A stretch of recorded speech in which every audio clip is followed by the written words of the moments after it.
Hola a todos, buenas tardes. Mi nombre es Sofía Cohen, soy parte del equipo del Museo Interactivo Judío y quiero darles la bienvenida a una charla más del Museo Judío en Casa. Hoy ya superando las 70 charlas. Estas han sido instancias donde nos han permitido entrar a sus casas y compartir con ustedes un poco de nuestra cultura e historia. Les agradecemos su apoyo y compañía en este proyecto. Hoy tenemos una charla especial. Primero que nada porque en este nuevo mundo podemos extender nuestros lazos más allá de las fronteras. Por eso hoy organizamos esta charla junto a Hebraica Perú. Además tenemos de invitado a Rav Shem Tov Nigri del Perú y a Rav Yerachmiel Barilka directamente de Israel. Muchas gracias a ambos invitados, sobre todo a Rav Barilka, pues en Israel ya pasan de la 1 de la mañana. Para conocer un poco a nuestros charlistas, les cuento que el Rav Shem Tov Rafael Nigri nació y creció en Río de Janeiro, en el seno de una familia judía de origen libanés sefaradí. Estudió en el seminario rabínico de Petrópolis, también estudió en el seminario rabínico Midrash sefaradí en Jerusalén, y se ordenó como rabino con apenas 21 años, siendo en su momento uno de los rabinos más jóvenes en ser ordenados. Ha sido rabino en varias comunidades en Brasil, México y hoy en día en el Perú. Por su parte, el Rav Yerachmiel Barilka nació en Buenos Aires y fue ordenado en el Beit Midrash de Rabbanim Tiferet Israel en Nueva York. Además estudió Derecho y Ciencias Sociales en la Universidad Nacional de Buenos Aires y Universidad de Belgrano. Tiene una extensa carrera, tanto como rabino comunitario en España e Israel, como director de colegios en Argentina y México, así como diversas instituciones como el Departamento de Actividades con Organizaciones Religiosas del Kerem Kayemet de Israel o la Asociación de Amigos del Instituto Weizmann de Ciencia. Es autor de varias obras, entre las que destacan Matrimonio Mixto, La Ética Judía de los Negocios y otros estudios, y su más reciente obra, Supersticiones y Creencias Populares del Judaísmo, en el Judaísmo, libro que da pie a esta charla. Quiero comentarles que disfruté mucho el libro, así que los invito a leerlo. Sobre todo, en mi caso, me recordó de mi infancia, creciendo en México, conversando con mi abuela, Sijón La Brajá, que se relacionaba con este mundo mágico, que se entrelazaba con la realidad. Este libro da la oportunidad de entender a través de un relato muy ameno el origen de esas creencias mágicas y la visión de la Torá, el judaísmo, hacia esos lugares donde la razón se difumina un poco. Quiero partir preguntándole a ambos rabinos, porque este tema también se toca en el libro, sobre el tema de los nombres. Hay algo especial en los nombres en el judaísmo y son decidores en la vida de las personas. Por eso quiero aprovechar que tenemos un rabino ashkenazí y uno sefaradí para que nos cuenten un poco más de la importancia del nombre, las tradiciones para poner nombres y que nos cuenten un poco el origen de sus nombres. Y si tienen alguna anécdota de por qué sus padres seleccionaron estos nombres. Una vez que respondan esta pregunta, paso la palabra a Rav Nigri para que continúe con las preguntas. Comenzamos con Rav Barilka.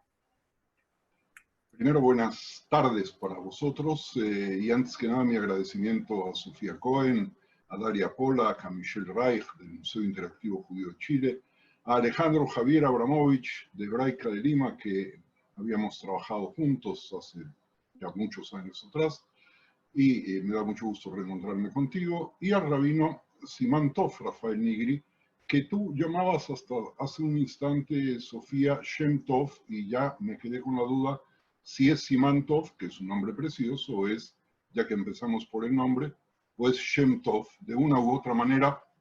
Luego me gustaría saberlo. Bueno, el tema del nombre, vamos a hablar primero en grande. La Torah nos habla de la forma en la cual se eligieron nombres. A veces los nombres determinaban la acción o a veces los colocaban después de la acción, de manera tal de que había una profunda relación con el nombre. Y el nombre venía a ocupar un lugar muy importante. Vamos a tomar el ejemplo de Moisés, que según una de las traducciones probablemente viniese del idioma egipcio, que decía, bueno, de las aguas fue quitado.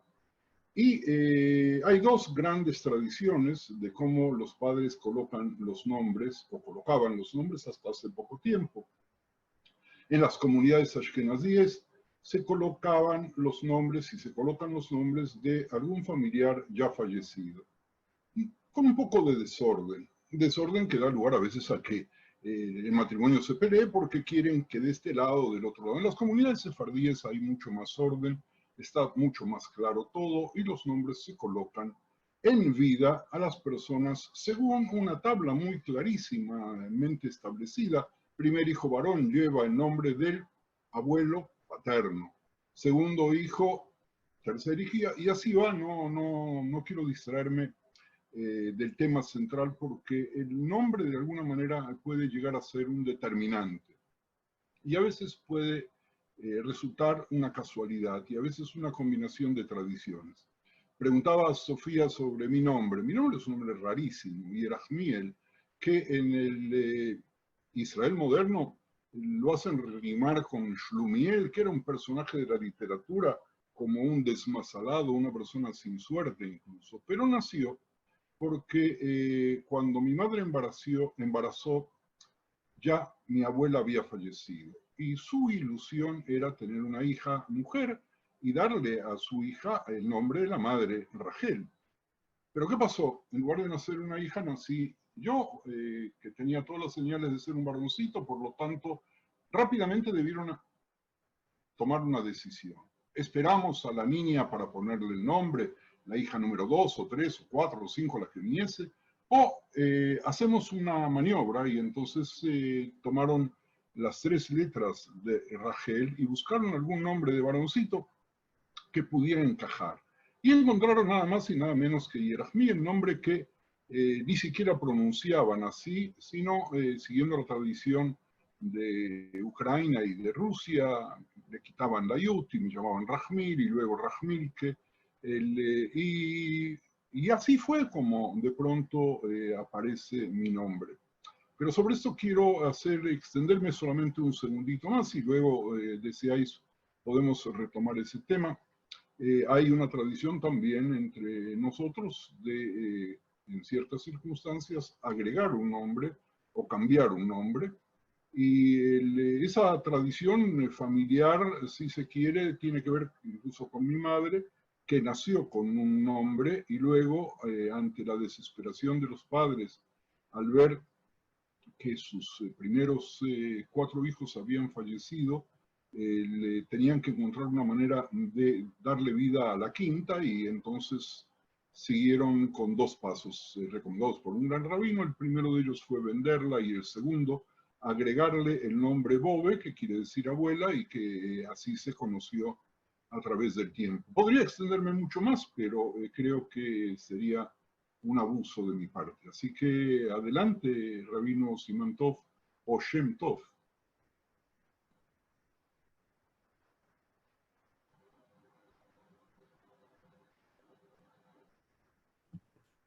Muchas gracias, querido Rav Yerachmiel Barilka.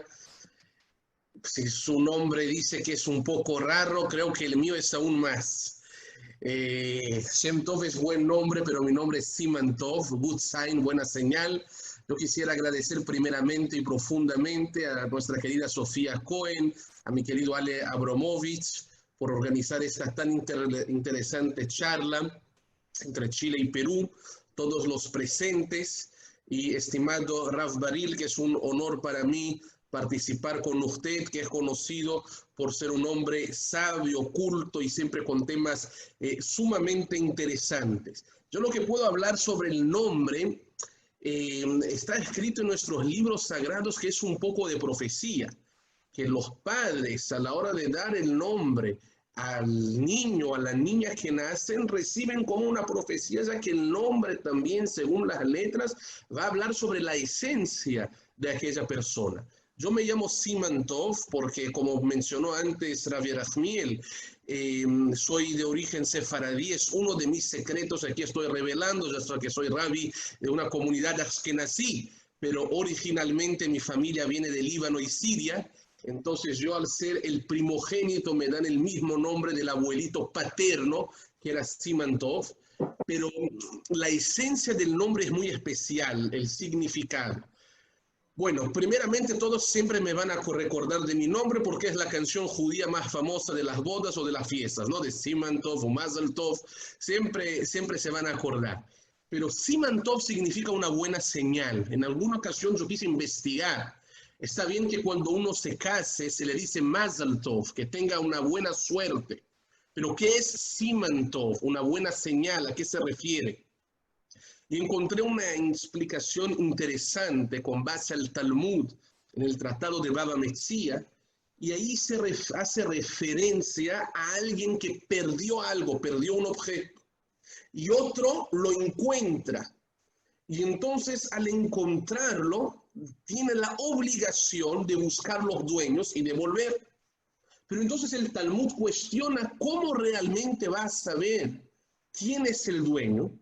Y nos dice que por medio de simán. Simán es una señal, es decir, el dueño tiene que decir, si fuera, por ejemplo, un reloj que era de tal color, de tal marca, y con 7 simanín, con 7 señales, se puede identificar que efectivamente esto pertenecía a este. Entonces, ¿por qué cuando uno se casa se le dice Siman Tov y Mazal Tov? Porque según la tradición judía y el misticismo, son dos almas que se perdieron una de la otra y ahora se están reencontrando.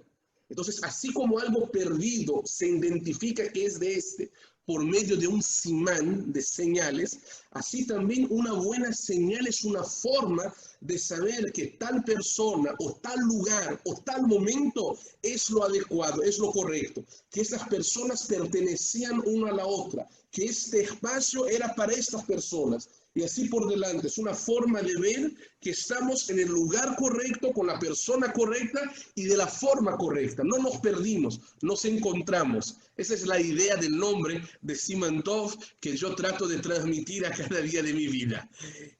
Bueno, gracias y paso a entrevistar, querido Rav Yerachmiel Barilka. Un segundito, Sí, a claro, Rav Siman Tov, quiero hacer un comentario.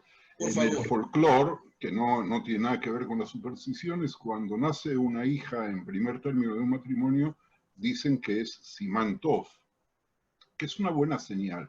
Y a mí me llevó mucho tiempo saber si nace una hija primero, como en el caso mío, que mi hija Bejorá es una muchacha, el Simán Tov de qué. Y Simán Tov es buena señal de que la casa se va a llenar de pretendientes y de varones que van a ir por ella. Hasta aquí el comentario. Interesante. Gracias, Raf, por compartirnos.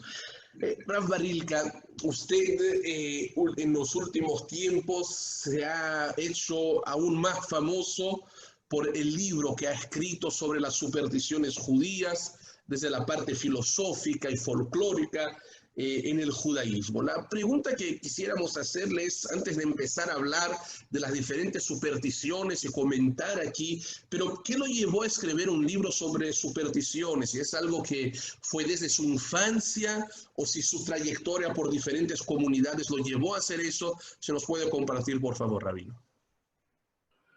Sí, tomé la decisión de escribir el libro y tiene historia eso, cuando en la comunidad de la cual yo era su servidor en el cargo de rabino en el norte de Madrid, encontré una familia que por información falsa de costumbres judías que tenían que ver con las supersticiones, sufrieron de muchísimo daño psicológico, gravísimo daño psicológico, entraron en una gran depresión. Y entonces dije, tengo que hacer algo y tengo que enseñarle a mi comunidad simplemente que cómo relacionarse con las supersticiones y no tomarlas tan en serio y no creer todo lo que se dice porque hay mucho de folclore y hay mucha distorsión y hay muchos errores y hay muchas tradiciones que vienen mal aprendidas.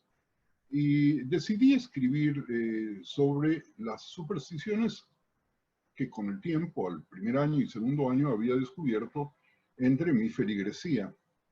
Y entonces le comuniqué a mi asesor literario, con el cual ya había escrito 2 libros, que voy a escribir sobre ese tema, y me dijo, ¿y tú quién eres para mirar desde arriba a tu feligresía y tratar de corregir lo que ellos sienten? Estás equivocado, no lo hagas. Y si lo haces, hazlo cuando regreses a Israel, y si vas a meterte y vas a colocar algunas cosas raras y denunciar supersticiones que la gente cree y les vas a conmover absolutamente su forma de ser, mejor déjala ahora que salga post-mortem. Y entonces se me produjo una parálisis y dije, bueno, no puedo hacer eso, no puedo causarle daño a nadie, no puedo denunciar a nadie, no puedo pensar que la gente no sabe, porque las supersticiones de mi gente, de mi grupo, de mi sinagoga, eran nobles, lindas, pacíficas. Sí, podrían hacer daño, como hacen daño algunas supersticiones en nuestros días de pandemia, cuando alguien surge y dice, bueno, tengo un trébol de 4 hojas, como dijo el presidente de un país vecino de vosotros, por lo tanto, nosotros nos amamos, nos gusta besarnos, nos gusta abrazarnos, pero dado que tengo aquí el trébol de 4 hojas, pues todos estaremos salvados, y quien le hizo caso y no cumplió con las órdenes de salubridad, pues le fue muy, pero muy malo. Algunos rabanim que dijeron lo mismo. Entonces, después de esa parálisis, yo tenía necesidad de escribir y dije, voy a hacer un poco de introyección. Y cuando miré hacia adentro mío, descubrí que estaba yo lleno, pero absolutamente lleno de supersticiones, que había nacido con supersticiones, que me habían criado con supersticiones, y que todas las supersticiones de mi comunidad, que las sigo llamando mía porque sigo en contacto con ellos, y muchos de ellos me siguen los shurim, no eran nada, eran apenitas algunas cosas. Entonces decidí escribir sobre mis propias supersticiones, y escribí en el libro nada más que 570 páginas y 900 pie de páginas y notas marginales, que si hubiera escrito sobre las supersticiones de otros, a lo mejor hubiera llegado a las 10.000 páginas, y a lo mejor, si Dios me da vida y suerte y fuerza, a lo mejor voy a seguir por ahí, Rabino. Pues esa es la razón por la cual me puse a escribir, tratar de descifrar lo que había sucedido conmigo, tratar de darle sentido y poder quitar de mi mente todas aquellas supersticiones que pueden hacer daño, porque a veces pueden hacer mucho daño, y como en el caso de la pandemia, pueden convertirse también en criminales. Qué interesante, Rabino Barilka, lo que nos comparte. Ahora, otra pregunta interesante que quisiéramos hacer para ya entrar a las mínimas supersticiones y a los detalles, pero le pregunto eso con base a una anécdota personal. Le comentaba que mis abuelos vinieron del Líbano. Yo me recuerdo cuando tenía apenas 7 años, caminaba con mi abuelito hacia la sinagoga, cuando una señora en la calle nos para y dice, wow, qué niño tan bonito, tan tierno, qué dulce, ¿cómo se llama? ¿Cuál es su nombre? Mi abuelo se detiene, la mira y le dice, su nombre es Hamza. Ahora, mi abuelo dijo eso a ella, porque como muchos sabrán, Hamza significa 5, Hamesh en árabe, y es un número y un símbolo, la manita utilizada para, según las supersticiones, para quitar cualquier mal de ojo. Y él vio el que la señora de repente se interesara tanto que no nos vas a estar echando una mala energía o un mal de ojo con este medio, ¿no? Entonces, aquí 2 preguntas, Rav Barilka, a partir de esta anécdota. La primera, vemos que en el mundo sefaradí hay mucho más supersticiones que en el mundo askenazí. Yo lo viví en mi familia. No compita, Rabino, va a perder, que cuando esté un poco más sirviendo la Keilah Ashkenazit en Lima, va a darse cuenta que pierde. Los Ashkenazim tenemos más, porque tenemos múltiples orígenes que se mezclan y múltiples tradiciones. Perdón por la interrupción de haber tenido la... No, al contrario. Pero quiero poner las cosas en su lugar. No compitamos, por Dios, a ver quién tiene más superstición. Mire, eso sería interesante entonces, Rabino, que nos explique, que nos comente, porque mi impresión es que yo nací en una familia sefaradí, he sido rabino en diferentes comunidades ashkenazim, y la impresión que la mayoría de las personas, me parece, tiene es que los ashkenazim son mucho más racionales y que les importa menos todos los signos y todas las supersticiones, mientras que en el mundo sefaradí están llenos de supersticiones. Entonces, ¿qué nos puede comentar usted sobre eso, Raf? Empiezo por la segunda parte y luego voy al tema Hamza, y si me desvío, recuérdenmelo. Una persona puede ser sumamente racional, pero muy racional, y estar lleno de supersticiones sin percibir siquiera que son supersticiones. La más común es no pasarse la sal de mano a mano, salir de la casa con el pie derecho, el llevar rudamacho. Hay una cantidad de cosas que todo ser humano, incluso particularmente desde que son niños, y tratar de pedir que algo le pase al profesor y que falte justo el día del examen. Yo no creo que podamos categorizar matemáticamente la cantidad, pero sí hay una gran diversidad, y si nosotros analizamos esto desde el punto de vista histórico, sociológico y antropológico, vamos a darnos cuenta que muchas de las supersticiones son comunes a casi todas las naciones. Muchas de las que nosotros pensamos que son supersticiones judías no nacieron como supersticiones judías, ni ciertas fórmulas para defendernos del mal de ojo o el mal de ojo tampoco nacieron en el judaísmo, sino que nosotros las asimilamos de nuestros vecinos y las transmitimos luego a otros vecinos, y así de pueblo en pueblo, en nuestro pueblo que cambiamos tantas veces de lugares, pues fuimos recogiendo y dejando supersticiones. Ahora, el Hamza es una de las más divertidas. ¿Por qué? Porque cualquier persona que ha leído un poco sabe que el Hamza viene del mundo islámico. ¿Por qué? Porque era la mano de Fátima, que Mahoma, de pronto, en su amor por Fátima, consideró que iba a traer suerte. Y luego esa mano de Fátima, ahí la tenemos nosotros, la podemos ver, por la influencia otomana, que creen que el ojo puede contrarrestar el mal de ojo, entonces se le fue agregando también un ojito.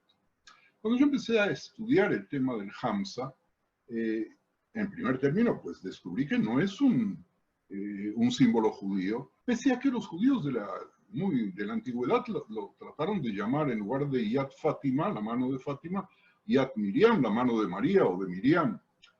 Investigué un poco más y descubrí que el Hamza se había hecho siguiendo el modelo de la diosa Astartés, que era una de las diosas de fecundidad cananeas, sobre la cual podemos también profundizar y hablar y reírnos y ponernos serios, porque no le cuenten a nadie, yo espero que nadie nos esté escuchando, pero el nombre Esther, de la reina Esther, en definitiva, ella después de todo se llamaba Adasa, le pusieron Esther porque la familia estaba muy asimilada al medio que creía en la diosa Astartés.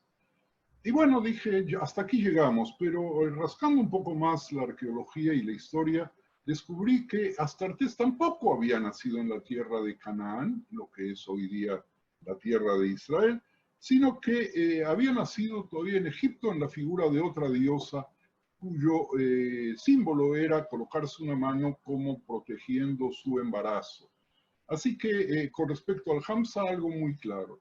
Si nosotros usamos un Hamza porque nos gusta y es hermoso, pues no hay ningún problema. Pero si nosotros pensamos que el Hamza tiene poderes, pues estamos pensando en una forma que el judaísmo no simpatiza, porque es un símbolo pagano, porque es un símbolo de otra religión, es un símbolo que pertenece a dioses y diosas que no tiene nada que ver con nosotros, y que de alguna forma la Torá nos fue enseñando a alejarnos en esa fe. Por lo tanto, el hecho de que de pronto mucha gente piense que trae suerte, sí, le trae suerte a quien las fabrica, a quien las diseña, a quien las vende, y nada más, y nada más. Y no quiero seguir porque seguramente muchos de los que están escuchando en estos momentos tienen en la casa más de un Hamza para sentirse protegidos. No les va a proteger. Y quien cree que lleva el Hamza y no se va a contagiar del COVID-19, pues por favor, igual lávense en las manos, usen gel alcohol, cúbranse la boca y no se unan en aglomeraciones respirando uno al otro en la boca.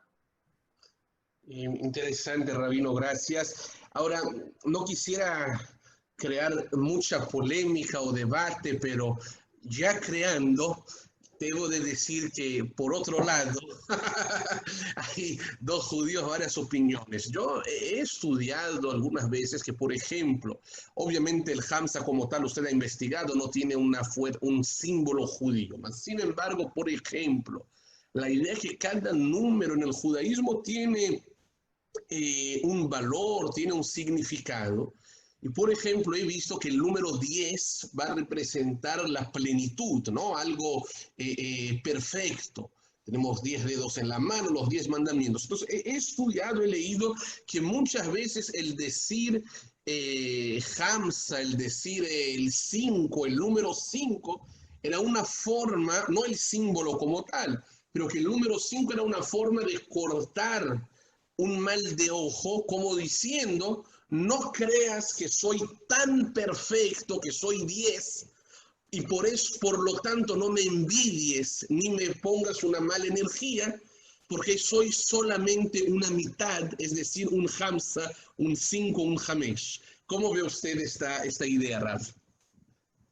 En primer término, Rav Simantov, tenemos todo el derecho de disentir, incluso, no sé si no se pagaría incluso para vernos discutir y pelear. Así que vamos a entrarle al toro, como dirían los mexicanos, con toda la fuerza. La numerología en el judaísmo es una de las ciencias más divertidas, porque casi no hay número que no tenga significado. Y más allá, el hecho de que la gente de pronto use un Jai, porque Jai es el equivalente al número 18, o porque los sefardíes en particular, cuando suben a dar un donativo, suelen dar el 26 o múltiplos de 26, porque es el número que se suma de las letras que forman el tetragrámato. Y el número 1 es el Ejad, y no hay que confundirlo, por eso hacemos con la Dalet grande, con Ajer, que sería otro distinto. Y el 2 de la letra Bet de Bereishit, que tiene que ver con, simboliza la casa, pero también simboliza la parejidad, por lo tanto, de ahí viene la bendición, la verajá. Y puedo seguir, y vamos al 5, que es muy bueno, pero porque nos detenemos en el 5, a Rav Simantov. Si podemos ir al 7, que tenemos 7 semanas por aquí, 7 semanas por allí, incluso tenemos 7 días en una semana, y vamos al 10, y del 10 vamos a las 12 tribus, y empezamos a ver los múltiplos. Es evidente que nosotros los seres humanos usamos, porque estos no son solamente, el hecho de usar números no es solamente judío, sino preguntémosles a todas aquellas personas que nunca van a vivir en un piso 13, o que saben que el viernes 13, o en otros países el martes 13, va a traer mala suerte. Es decir, de que el uso de los números de alguna manera nos sirve a nosotros como un método de protección a ciertas cosas malas, incluso al mal de ojo, que voy a volver a decirlo porque parece que no se oyó bien, es algo que tampoco nació con nosotros en el judaísmo. Por lo tanto, hay que ver si hay mal de ojo o nosotros fuimos desarrollando una cultura del mal de ojo. Yo le tengo a la numerología mucha simpatía, porque la gimatria, palabra que nosotros usamos muy seguido, que viene, óiganlo bien, gimatria viene de la geometría, busca también un tipo de perfección matemática, y es muy lindo. Y luego viene la Kabbalah y nos aparecen otra vez las Sefirot, que son los números, y la numerología, insisto, va acompañándonos desde siempre.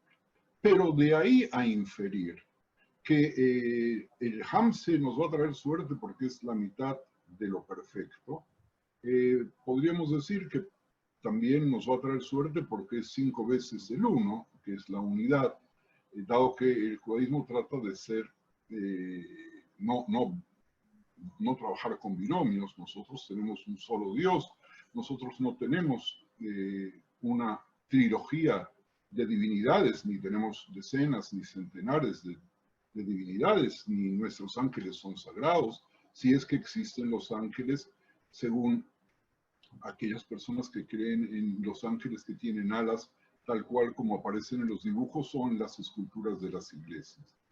Otra vez voy a tratar de respetar el tiempo porque estoy viendo que sin darnos cuenta casi la mitad del tiempo se nos fue.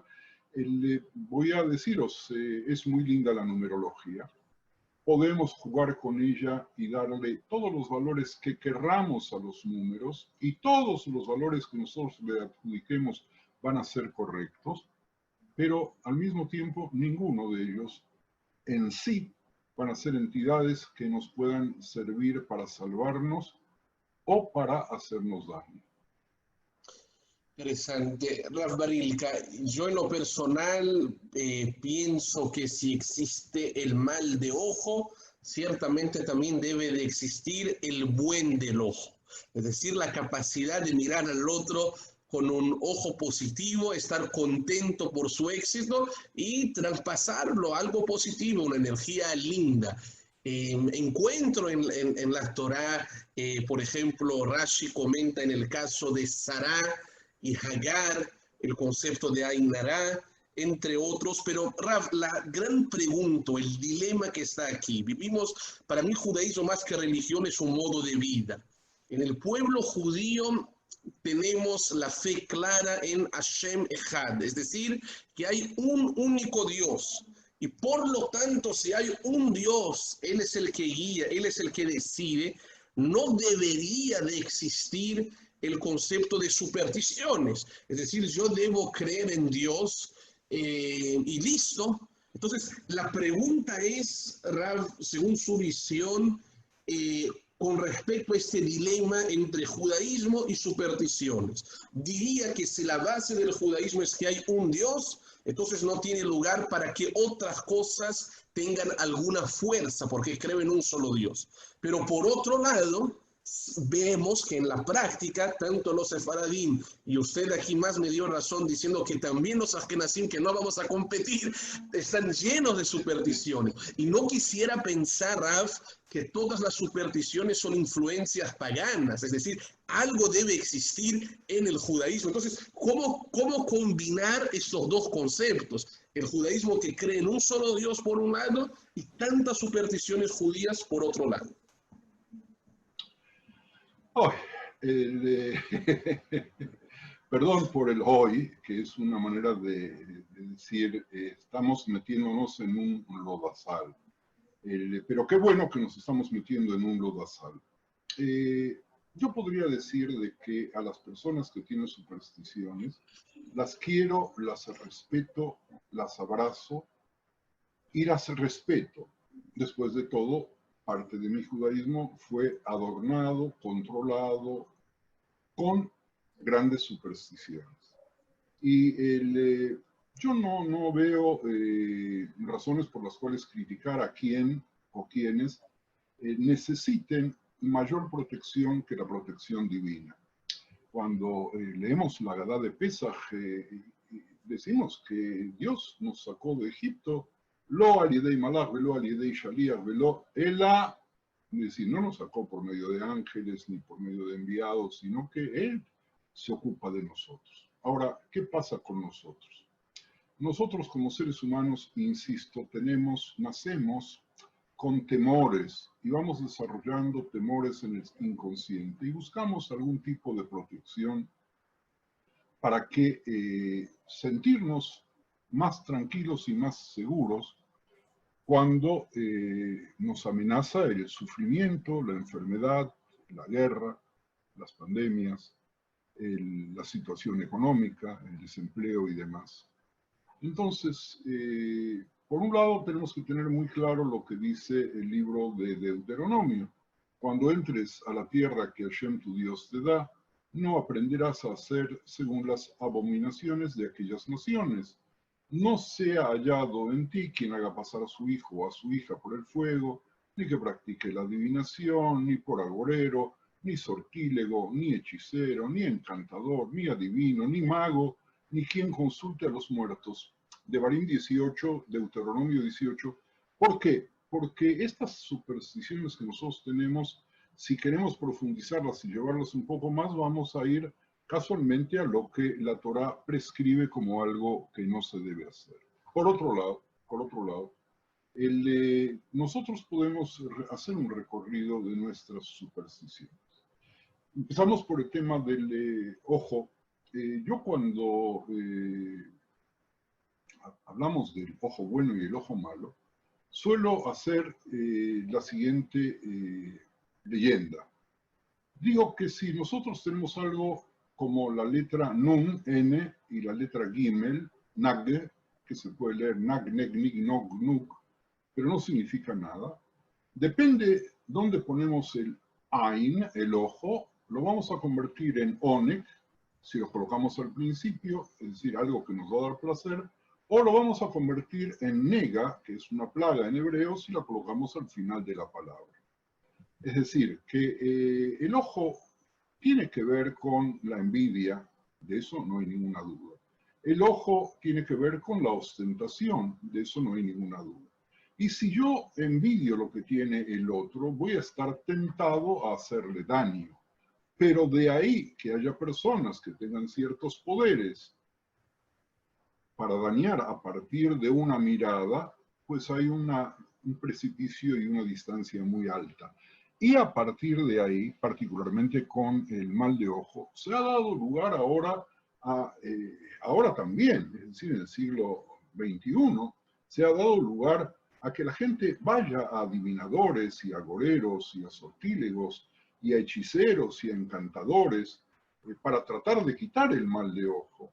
Y no solamente que no quitan lo que uno no tiene, sino que esas personas pobres gastan dinero, se someten a ceremonias a veces ridículas, Yo me acabo de enterar hace apenas unos días que en México está la costumbre de usar los balines de plomo para quitar el mal de ojo. Yo no sabía bien de qué se trataba, entonces lo busqué en la red como hacemos todos en nuestra época y encontré una peliculita de una señora que trataba de quitarle, con una costumbre que venía desde Irak, el mal de ojo a otra señora, la cubría con una toalla, sobre la toalla una palangana, por separado ponía a diluir plomo y tomaba con una cuchara y vertía el plomo en la palangana con agua y según el ruido que hacía, sabía si tenía ojos o no tenía ojos o si luego el plomo ese derretido a través del contacto con el agua tomaban las formas y miraban,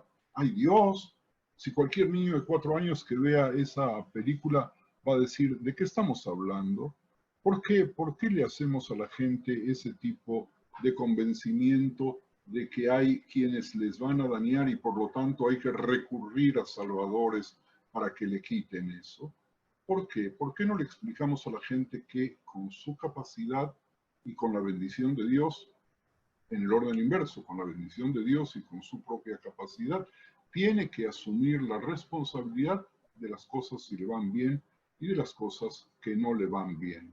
Y si las cosas no van bien, tiene una sola posibilidad de actuar: ir a pedir a Dios, que siempre va a escuchar las plegarias, aunque no siempre conteste como nosotros queremos, pero seguramente nos va a escuchar y Él va a actuar según sus propias normas y no según nuestros propios caprichos para que nos ayude a pasar el mal momento. Pero de ahí a establecer todo un sistema de antídotos, el ojo, los egipcios con Horus, por ejemplo, tenían el ojo bueno que colocaban en ciertos lugares estratégicos para chocarse con el ojo malo y reflejar el daño que tenía la posibilidad de hacer el mal de ojo, recaiga sobre él de manera tal de que lo dañe.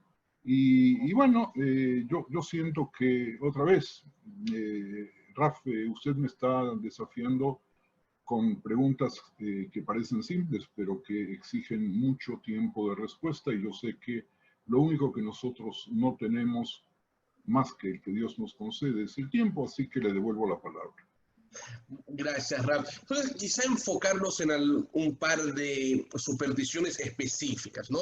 Por ejemplo, si usted nos puede, por favor, compartir de dónde viene esta costumbre, esta superstición de escupir 3 veces. La gente dice fu, fu, fu, ¿sí? Cuando hay algo. ¿De dónde viene eso?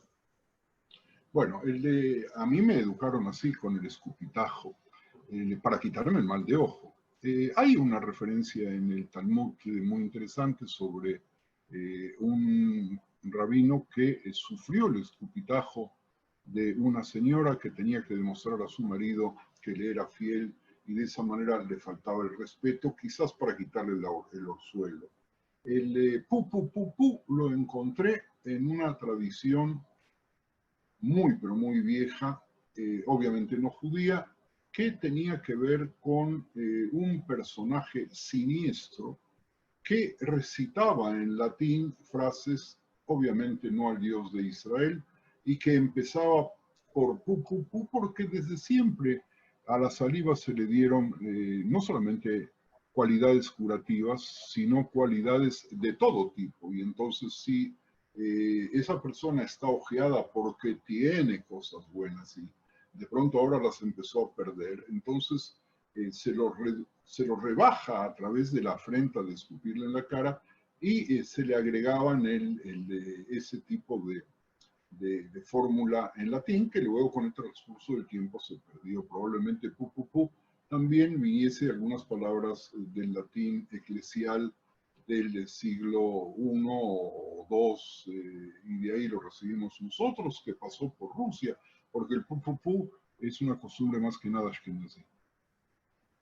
Interesante. Y Rabbi, el hilo rojo, muchas veces uno va más que nada a Israel, uno está yendo al cótel y mucha gente trae ahí un hijo de lana, pone como pulsera en el ojo, mucha gente lo trae. Esto, como se dice en México, ¿qué onda con eso, Rafa? Bueno, por de pronto la onda, podemos encontrarle como a todos ondas judías que fueron tergiversadas con el transcurso del tiempo. Cuando nacen los mellizos de Tamar, nos cuenta la Biblia que uno asomó la manito.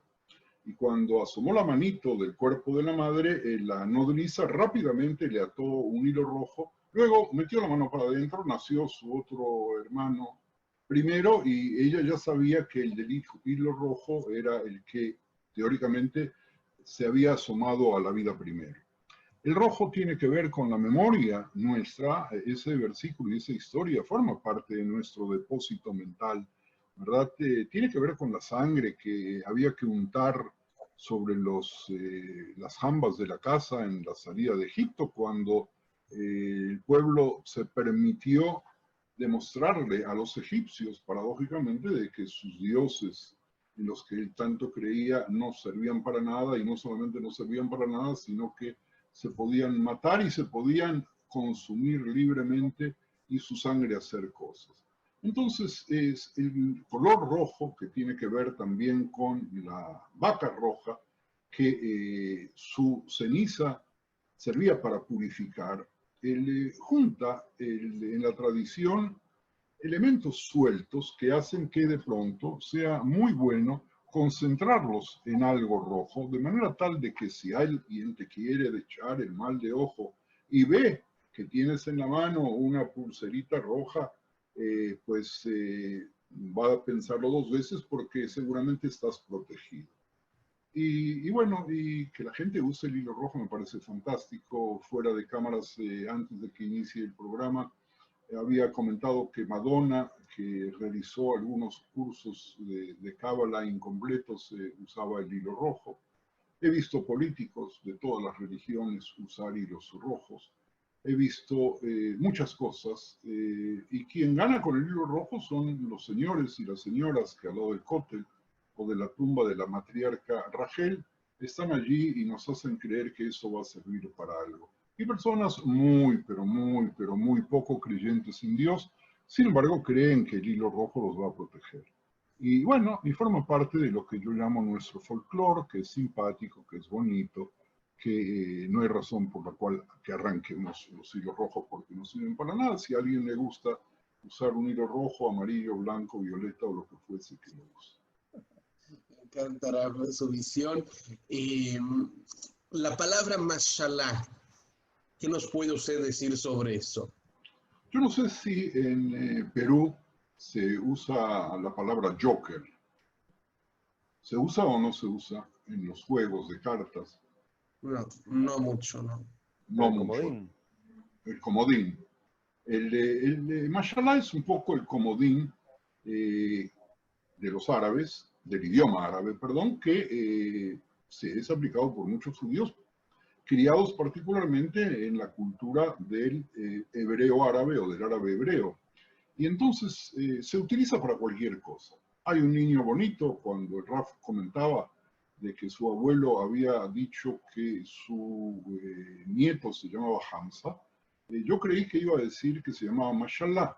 ¿Por qué? Porque ¿cuántos hijos tienes? Mashallah. ¿Cuánto dinero tienes? Mashallah. Tiene traducción, con mayor frecuencia quiere decir Dios ha querido, Dios quiere o como Dios quiso, y se usa más que nada para elemento de defensa. Habíamos hablado de los distintos elementos que sirven para defendernos del mal, y entonces forma parte ya del lenguaje normal, porque Allah, Mashallah, quería que algo suceda, como también quienes usan el árabe o nacieron escuchándolo, usan para el futuro, inshallah, que Allah quiera, ¿verdad? Entonces, cuando decimos mashallah, otra vez no le contemos a nadie, estamos de alguna forma invocando a Allah. Que si decimos que Dios, nuestro Dios, se traduce como en español Dios, al árabe Allah, y es nuestro Dios, pues que bueno. Pero si no percibimos que estamos rogando o nombrando a un Dios que no es nuestro, pues estamos, yo diría que, entrando en un terreno del cual yo había hablado antes, que quizás no sea paganismo, pero que linda con el paganismo, por lo menos no tiene nada que ver con nosotros, pero sí con la cultura popular, que es bonita, que es hermosa, que yo quiero mucho, que amo mucho y que investigo también. Interesante. Rabino, quizá para ir concluyendo esta primera etapa aquí de exposición, mucha gente, judíos y no judíos, tenemos muchas supersticiones como usted habló. ¿Por qué cree que la gente tenga tantas supersticiones? ¿Es esta necesidad de protección, de agarrarse de cosas? ¿O por qué nacen tantas supersticiones, Raf? Bueno, este es un tema que no es ni religioso, no es religioso, sino que yo diría un poco de psicología personal y de psicología grupal. Las supersticiones, vamos a ponernos de acuerdo o no, son creencias que no tienen un fundamento conocido, pero que determinan la conducta de las personas, creyentes y no creyentes. Entonces, están fijadas en nuestra psiquis, en los estratos más profundos de nuestra mente, y van pasándose por herencia y vamos absorbiéndolos de todos lados. Y Javerim, mis queridos amigos, quien puede encontrar por la calle algo que lo defienda del mal o que cree que lo va a defender del mal y lo recoge, o porque lo vio en la casa de su vecino, pues no hace más que intentar desesperadamente cuidarse. Pero sobre eso también tenemos que tener mucho cuidado, porque algunas de las supersticiones dan poderes, por ejemplo, al veneno de las víboras. La víbora, de por sí, la serpiente es el símbolo de Esculapio, es el símbolo después de todo de la medicina también, pero su origen de las víboras aparece en la Torá, cuando hubo una epidemia de víboras y entonces Moisés hizo construir una esfinge de víboras y quien miraba hacia, voy a abreviar, la escultura, no, la escultura esa, la formación esa, se curaba. Y resulta que muchos, pero muchos años después del fenómeno de Moisés con las víboras, le aparece en la época de Josías, de rey Yoshiao, que él, una de las decisiones que tomó y que fue sumamente aplaudida, fue quitar las víboras, la representación de las víboras que todavía estaban en aquel entonces. Y digo que hay que tener un poco de cuidado porque a mí me tocó vivir un hecho desgraciado que hace poco recordé y comenté en voz alta, de un joven que sufría de un cáncer incurable y estaba tratado en un hospital israelí con pequeñas ilusiones de prolongación de la vida y quizás si la quimioterapia iba a hacer efecto y la radioterapia iba a hacer efecto, a lo mejor iba a poder vivir 6 o 7 u 8 años, aunque nadie sabe cuánto puede vivir. Y de pronto los padres escucharon que había un experto en Sudamérica que curaba el cáncer con veneno de víboras y lo arrancaron del hospital. El chico había hecho alía solo, había llegado a Israel solo. Llegaron a Israel y lo sacaron del hospital y lo llevaron a ese país sudamericano y le hicieron el tratamiento del veneno de las víboras y no duró más que un mes. Es decir, de que a veces pensar con tanta fe en ciertas protecciones puede ser contraproducente. Pero nosotros los seres humanos, ¿por qué lo hacemos? Porque estamos necesitados, muy necesitados de protección, porque no tenemos seguridad en nosotros y porque en definitiva nuestra fe en Dios es una fe que trastabilla. Cada vez que nosotros tenemos algún problema nos acordamos de Dios, pero si alguien viene y nos puede traer algún otro remedito de por ahí, de las abuelitas o de los vecinos, pues lo adoptamos y no nos damos cuenta de colocar cada cosa en su lugar. Es un fenómeno humano, universal, absoluto.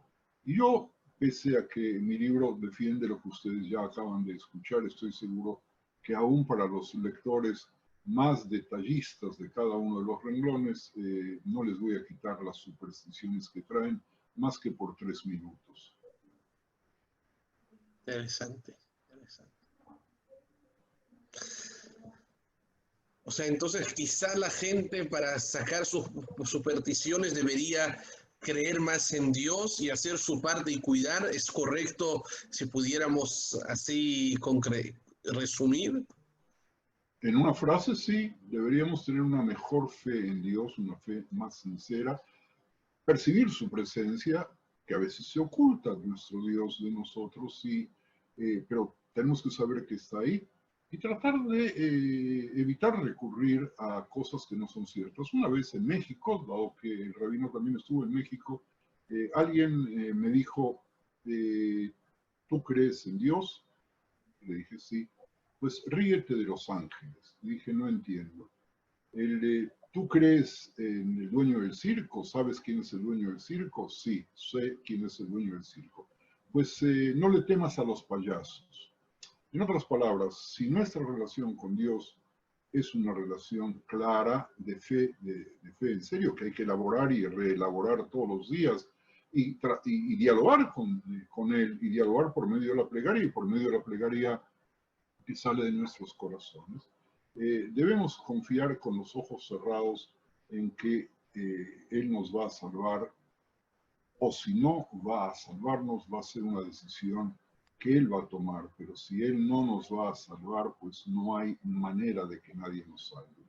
Yo creo que en esto podemos sintetizar algo que hay que elaborarlo mucho más profundamente. Gracias, Rabino. Bueno, la verdad, Rabino, es apasionante esto. Rab Arilka, me gustaría preguntarle cómo está con el horario. Usted está en Israel, ¿qué son? ¿Las 4 de la mañana, 2 de la mañana ya? Van a ser las 2 de la mañana, estoy perfecto, porque si seguimos conversando, voy a terminar esta aparición con vosotros justo a la hora del desayuno. Voy a poder ir a hacer tefilá al minyan de Batiquín con muy poca gente, por lo tanto voy a poder ir sin problema y a partir de ahí a desayunar. Me parece genial. Quería saber eso porque tengo 17 preguntas del público y unas 14 mías, así que quería saber cómo estábamos. Vamos a hacer lo siguiente, Ale, si te parece bien, vamos a hacer un poco de ping-pong. Sí, me parece bien, por supuesto, y obviamente Rapsi Mantov, también micrófono por si quiere mantener este debate, esta por ahí confrontación de algunas ideas, pero sí me gustaría, Rabino Irachmiel, y porque el tema así lo pide, es poder entender o definir qué es una superstición, qué es un mito, y quizás me animaría a incluir acá qué es un rito, como parte a veces que tenemos los seres humanos de practicar nuestras supersticiones. Mira, excelente pregunta, Ale. Mira, el rito y ritual tienen algo que ver con la necesidad humana de que el servicio religioso esté encuadrado. ¿Por qué tiene que estar encuadrado? Porque si nosotros no lo encuadramos muy claramente, la tendencia nuestra va a ser ir a buscar otra vez respuestas fuera de nuestro marco de pertenencia y de nuestro marco de referencia. No en vano, una vez que hubo un templo en Jerusalén, estaba prohibido hacer altares fuera de él. Entonces, esto es algo que tiene que ver con el ritual. Si algunas cosas del ritual tienen que ver con supersticiones, bueno, hay ciertas actitudes que los seres humanos asumimos y mezclamos y entonces resulta muy, pero muy difícil a veces quitarlas. Si nosotros vemos una mezuzá, vamos a poner el caso, que son los rollos pequeños de capítulos de la Biblia que se colocan en las jambas de las puertas. Y nosotros, cuando entramos y salimos de nuestras casas, tal cual como lo ordena la Torá en Deuteronomio, libro que estamos leyendo en las sinagogas en estas semanas, nos detenemos a pensar en la presencia de Dios. Pues maravilloso. Ahora, si pensamos que porque dice en las letras Shaddai, que quiere decir el Dios Todopoderoso, pero que se dividen las letras descomponiéndolas en un acrónimo que en hebreo se lee Shomer Daltot Israel, que cuida las puertas de la casa, y creemos que porque vamos a darle un beso a la mezuzá o porque tenemos una mezuzá no van a entrar ladrones, pues estamos confundiendo las cosas, porque una es colocar fragmentos bíblicos también en los tefilín, que colocamos sobre nuestro brazo, frente a nuestro corazón, sobre la mente, en el músculo, que nos obligan o tratan de enseñarnos a pensar en la fe en Dios y en las puertas de nuestras casas, también en las puertas internas. Y de ahí creer que esos son algún tipo de talismanes que nos van a salvar la vida, pues no y no. Mito es otra cosa, que no forma parte del tema de las supersticiones, sí que tiene que ver un poco con la creencia en ciertas ideas, por decir así, que quedan fijas y que no tienen asidero necesariamente en la realidad, pero que también de alguna manera se integran a nuestro subconsciente. Pero dije, vamos a jugar ping-pong, así que corto aquí. Sí, perfecto, porque justamente hizo mención en el tema de darle el beso a la mezuzá, era una de las preguntas, pero no solamente, porque los judíos damos un montón de besos. Le damos beso a la mezuzá, le damos beso a la kipá cuando se cae al piso, le damos beso a la Torá cuando la sacamos. Perdón, Ale, la kipá no tiene ninguna, la kipá me refiero al solideo que usamos sobre la cabeza, no tiene absolutamente ninguna santidad.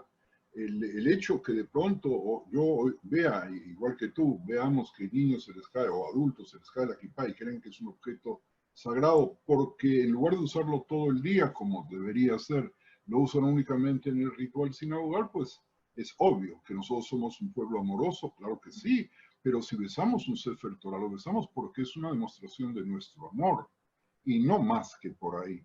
Porque no eso estamos tiene en que búsqueda de una protección divina cuando besamos el Sefer Torah con la punta. Algunos pueden creer que sí, pero yo quiero pensar que es más que nada una muestra de amor por algo que es nuestro libro, el libro que nos sirve de guía, el libro que tiene nuestras normas, el libro dictado a Moisés directamente por Dios, es algo que tiene una santidad especial y nos identificamos con ella y la expresamos como los humanos de nuestra civilización expresábamos antes de la pandemia con un beso. Ahora no podemos tocar el Sefer Torah para besarlo. Quiero, antes de seguir, agradecerle muchísimo a Rabbi Simantov, que tiene que ir a cumplir con sus rezos. Rabbi, le agradecemos mucho. Nosotros vamos a seguir, pero le agradecemos un montón que haya estado con nosotros desde ya. Siempre es un placer, usted lo sabe, para mí tenerlo en mis charlas. Felicitaciones por lo que están organizando. Para mí fue una alegría enorme compartir con ustedes. Rav Barilka y Sharkoa, Sofía, Ale, todos, muchísimas gracias. Muchísimas gracias. Un placer conocerle y espero que Dios nos dé oportunidad de conocernos también personalmente aquí en Eretz Israel. Con la ayuda de Dios, Rav. Muchas gracias y también aprendí mucho de usted. Cariños. Gracias, con permiso. Gracias, Rabbi. Bueno, seguimos sí con Rabino Yerachmiel y viene, ya seguimos con las preguntas. ¿Todos los nombres tienen que tener algunas de las letras de Hashem, Yud, Bab o Hei? Para nada, para nada, para nada. Quiero hacer un recuento mental. No, hay nombres que no tienen ninguna de esas letras. Porque además en la tradición se nombraba, en la tradición y en la historia se nombraba a las personas también con el nombre de objetos que tenían algo que ver con uno. Y a veces da la coincidencia que sí, porque son letras que se repiten mucho en las palabras del calendario hebreo, pero no tienen no hay ninguna necesidad de colocar un nombre. Sin embargo, hay una costumbre muy arraigada de colocar en el nombre, así como yo me llamo Yerachmiel, él quiere decir Dios, es decir, en el caso de mi nombre, que Dios se compadezca de él, hay muchos nombres que terminan con él, como Ismael, que no es un nombre necesariamente judío, pero es un nombre bíblico. Hay muchos, muchos nombres Ariel, podríamos hacer toda una lista, pero no hay ninguna obligación de incluir el nombre de Dios ni las letras del tetragramatón en ninguno de los nombres. Rabino, ¿tenemos dentro del judaísmo figuras como el curandero, el sanador, un vidente o algo que se asemeje? Tenemos muchos de esos, lamentablemente, porque por un lado en el pasado había quienes utilizaban la Kabbalah para hacer algún tipo de magia. Y eran los que hacían la Kabbalah práctica, que no fue aceptada unánimemente y no fue aceptada casi por nadie, porque daba mucho, mucho, pero mucho lugar a engaños. Hoy nosotros nos encontramos con santones. Y digo la palabra santones porque en forma totalmente despectiva, que la gente va y cree que van a hacer milagros. El ejemplo más grande es el ejemplo, para mí más grande, de un gran rabino que yo conocí, el rabino Kabuli, que, espero no equivocarme con el nombre, y el señor en su ancianidad escribía unos talismanes y esos talismanes los usó un partido político para repartir a los feligreses, haciéndoles creer que si les iba a dar el voto, iban a recibir la bendición del talismán que daba este gran cabalista muy anciano. Y entonces aquí tenemos nosotros un ejemplo, al grado tal que la justicia israelí debió prohibir el reparto de talismanes. Es decir, y tenemos gente que se hacen hacedoras, se hacen llamar hacedores de milagros, que no es lo mismo que las personas del buen nombre, que de pronto con su sabiduría, con su capacidad, con su forma de análisis, con su experiencia, podrían eventualmente decir qué va a suceder, no como adivinadores ni como agoreros, sino simplemente por analizar una situación y con su conocimiento dar una perspectiva y una prospectiva del futuro. Hay algunos científicos que tratan de analizar el futuro y yo siempre me río, así como me río de algunos demógrafos que hacían cuentas de cuál iba a ser la población de Israel sin esperar de que de pronto los judíos de lo que era la Unión Soviética podrían salir. Aquellos que hacen el futuro hicieron todo tipo de vaticinios, incluso políticos, incluso económicos, pero no sabían que les iba a caer una pandemia.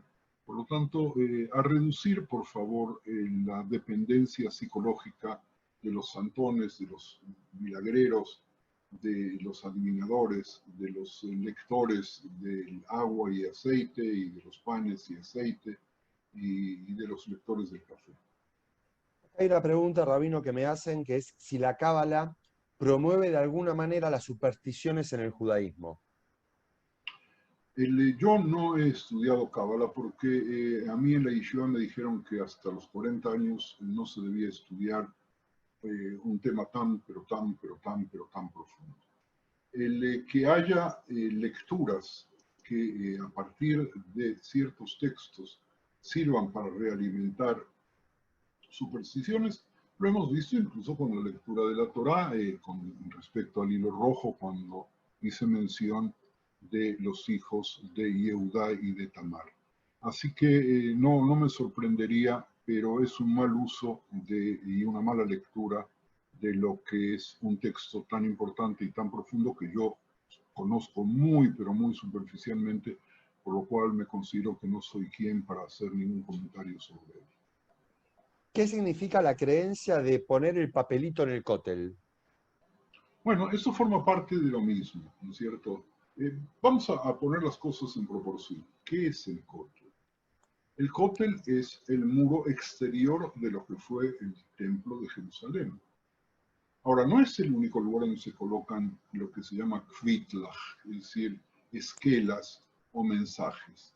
Y eso viene de una tradición verbal muy interesante de que en la festividad de Hoshana Rabbah se firma la última oportunidad de las personas después de las grandes fiestas de arrepentimiento y de plegaria de Rosh Hashanah y Yom Kippur. Tenemos otra posibilidad, una chance de poder rezar y poder arrepentirnos, y entonces a último momento nos mandan una especie de esquela diciéndonos vivirás otro año.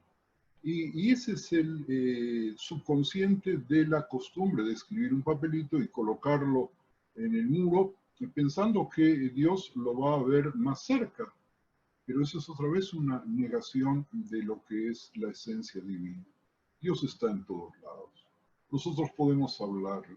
No necesitamos escribir un papelito y colocarlos en un muro, al cual le vamos adjudicando santidad, pero que no la tuvo en la época en la cual el templo estaba erigido, porque la parte de santidad estaba dentro, estaba en el templo, no en la parte externa. El exilio, la destrucción, nos obliga a aferrarnos al cótel, que es un espacio que yo quiero mucho, que me emociona, que me hace sentir cosas, pero que me hace sentir cosas porque yo voy ahí predispuesto con muchas necesidades de sentir y de emocionarme. Alguna vez alguien, antes de que yo viviese en Israel, alguien me dijo, mira, yo voy a viajar a Israel, quiero ir al cótel y quiero llevar una esquela tuya. ¿Qué quieres que ponga en la esquela? ¿Qué le vas a pedir a Dios? Y le dije, coloca una esquela en blanco. Dios sabe lo que es bueno para mí y lo que yo necesito, mejor de lo que yo mismo sé. Y creo que te he contestado, mi querido Ale, lo más claramente posible, y sé que muchos de los que están viendo y oyendo nuestra aparición se van a poner muy nerviosos con lo que acabo de decir. Sí, claro que me contestó. Rabino, ¿qué lugar ocupan los demonios, el diablo y otras figuras que conviven en el común de la gente? Bueno, el espacio es el espacio que cada una de las personas le quiera dar. Y están estimuladas ahora con el cine y fueron estimuladas antes con el teatro. El dibuj, que era una especie de posesión de las personas que obligaban a ceremonias que la iglesia cristiana en particular hacía para quitarle el demonio de adentro que tenían las personas, muchas de ellas enfermas de esquizofrenia o de histeria.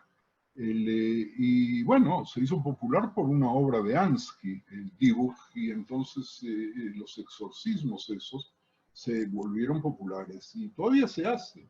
Y todavía hay gente que espera y busca, algunos que se hacen llamar conocedores de la técnica del exorcismo, que es una costumbre no judía y que habla de nuestros propios demonios. Y demonios tenemos, cada uno tiene un paquete grandísimo de demonios, porque otra vez preferimos adjudicar a esos seres que no conocemos y que describimos o que imaginamos tal cual como los artistas lo plantean como hacedores de todo mal en lugar de ver nuestra propia responsabilidad. ¿En qué ayuda emocionalmente tener supersticiones? Bueno, puede ayudar porque el placebo también ayuda. Si nosotros tomamos a una persona, y eso está científicamente comprobado, y le damos una medicina, vamos a hablar ahora de las vacunas para el COVID, ¿verdad? Se van a tener que hacer muestreos en los distintos tipos de productos que distintos laboratorios están haciendo, y para poder tener un test si funcionan o no funcionan, habrá que darle por decir algo, a 100 personas que van a participar en el experimento, habrá que darle a 70 la medicina verdadera y a 30 el placebo. O el ejemplo para vacunas está mal, pero para medicinas que curan algunas enfermedades existentes. Y vamos a descubrir que aquellos que no tomaron más que agua azucarada, parte de ellos también se van a curar. Hay muchas personas impresionables, muchas personas que si uno les da una patita de conejo, les hace sentir con más seguridad cuando tienen que ir a dar un examen en la universidad. Y van a aprobar o no van a aprobar no por la patita de conejo, sino porque, por lo que van a saber. Pero si eso les da tranquilidad, no hay ninguna razón por la cual quitarles eso, o quitarles la herradura, o quitarles el jamse, o quitarles el trébol de 4 hojas, o quitarles ninguna de las simbologías que sirven, que son usadas como protección. Las caparot de Yom Kippur entran en la categoría de superstición. Y otra pregunta que es muy similar, que tiene que ver con esto de si hay un mito alrededor de pasar una gallina, ¿no es cierto?, por la cabeza de los chicos para quitarles el mal de ojo. Bueno, por lo pronto, ya en el Shulchan Aruch hay una frase terrible que dice que usar los pollos y gallos para la ceremonia de caparot y de perdón, porque ese animalito que se va a matar va a ocupar nuestro lugar, que merecíamos la muerte, es una acción emorita, es decir, que es una acción pagana que hay que quitar. Por lo tanto, hoy día, en muchos sectores de las familias religiosas en Israel, ya no se tortura al pollo ni al gallo, sino se usa dinero para poder hacer lo mismo que se hacía antes con el pollo y el gallo, que era dárselo a los necesitados para que tengan para comer para las fiestas. Entonces, aquí hay dos temas que están imbricados aparentemente en uno. Uno, que es el recuerdo del chivo expiatorio que la Torah plantea como una necesidad para la gente que sabía que quería recibir bendiciones y quería evitar las maldiciones y prefería sacrificar un carnero y despeñar un carnero. Y la costumbre de hacer esa repetición de un ceremonial que se hacía una sola vez al año, y se hizo durante muy poco tiempo en la historia, con el tomar las gallinas y los pollos. Y yo les digo a todos mis queridos oyentes, decir la oración, sí. ¿Por qué? Porque permite de pronto pensar que si yo merezco vivir, bueno, voy a vivir, pero si no merezco vivir, tengo que hacer algo que me conmueva profundamente para que pueda corregir mis acciones y corregir también mi salud para poder vivir un poco más. Ese es un tema, que es el texto de la imploración y de la imprecación. Y otra cosa muy diferente es hacer lo que hacen en muchos lugares, que es transportar a los pobres pollos en situaciones de tortura. Muchos de esos pollos en esta temporada van en jaulas apretados, sin beber y sin comer, y luego son sacrificados uno tras el otro en una forma que parece muy poco humana. Por lo tanto, eso es en cuanto a una cosa. Y lo mismo con respecto a tomar un pollo o un gallo y darlo vuelta, independientemente de que en el folclore y en las supersticiones los gallos tenían mucho que ver, y hay una cantidad de leyendas gigantescas sobre lo que significa el cantar de los gallos, etcétera, etcétera. Independientemente de todo, lamento decirle a las personas que no sirve para nada.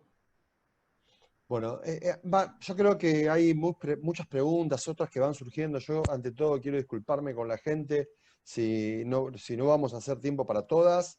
Hubo otras preguntas que mandaron, pero que a medida que la charla fue avanzando han sido respondidas.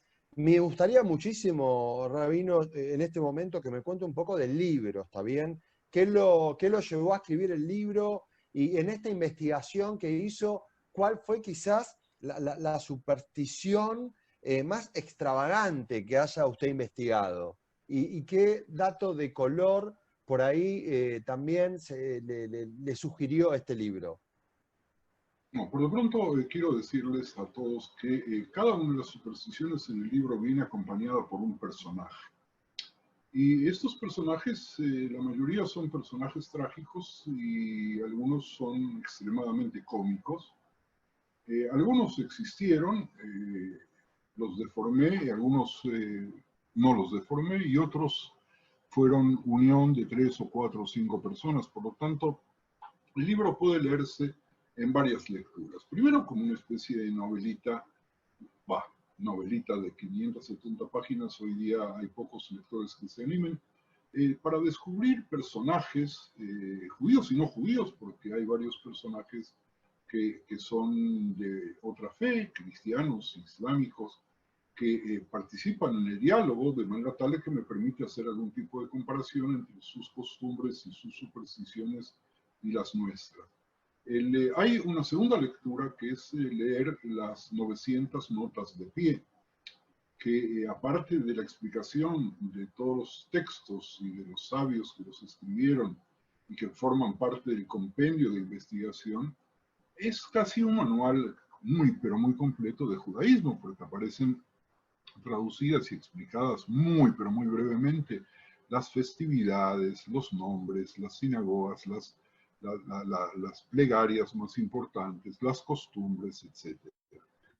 Y hay, en definitiva, lo que me llevó a escribir, que fue lo que le decía yo al rabino Simantov, que era un poco la necesidad de demitificar el tema de las supersticiones porque había llegado a percibir, como lo dije con respecto al COVID y como lo dije en el caso de esa familia, de demitificar ciertas cosas que hacen daño.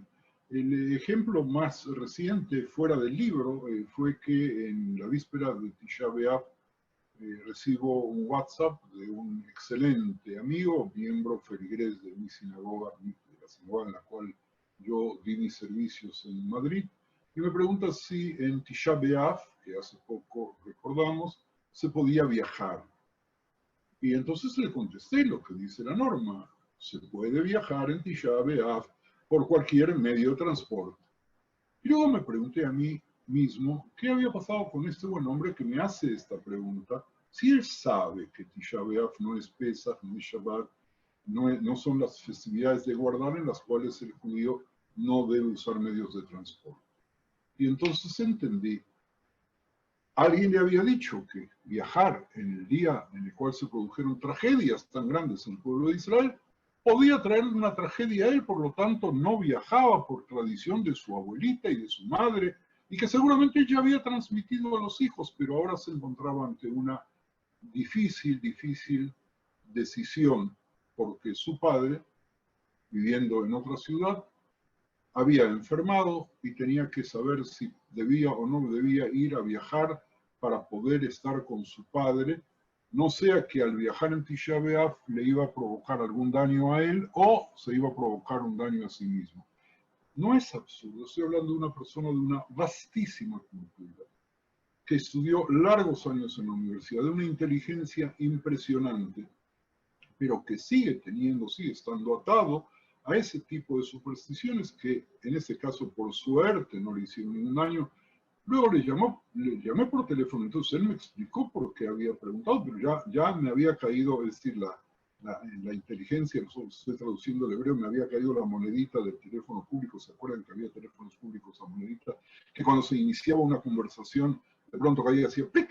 bueno, me cayó la monedita y entendí de que en definitiva la pregunta de él no tenía nada que ver con la religión, tenía que ver con el prejuicio y con la superstición que había recibido como herencia de su familia. Bueno, estos son algunos de los temas que trata el libro, que tiene, obviamente no es un catálogo de supersticiones, hay más que no comprendí porque consideré que no eran importantes, pero y hay muchas que cuando uno empieza a leer el libro las descubrirá como propias o como que si alguna vez las tuvo y luego las superó, pero la mayoría las sigue teniendo.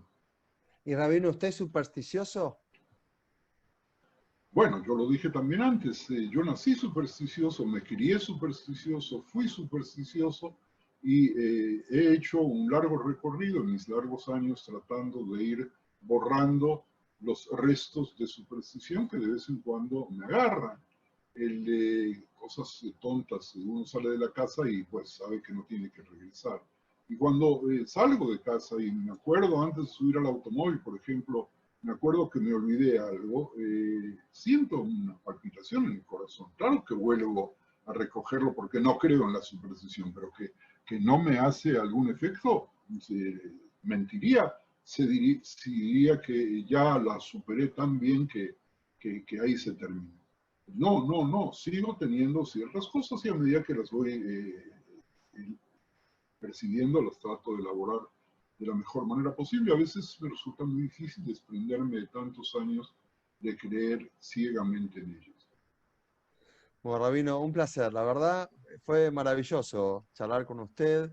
Me gustaría, yo simplemente voy a agradecer a la gente que nos acompañó, una vez más, a la gente del Museo Interactivo Judío de Chile, a Sofía, que organizó esta actividad de una manera brillante, y a todo su equipo.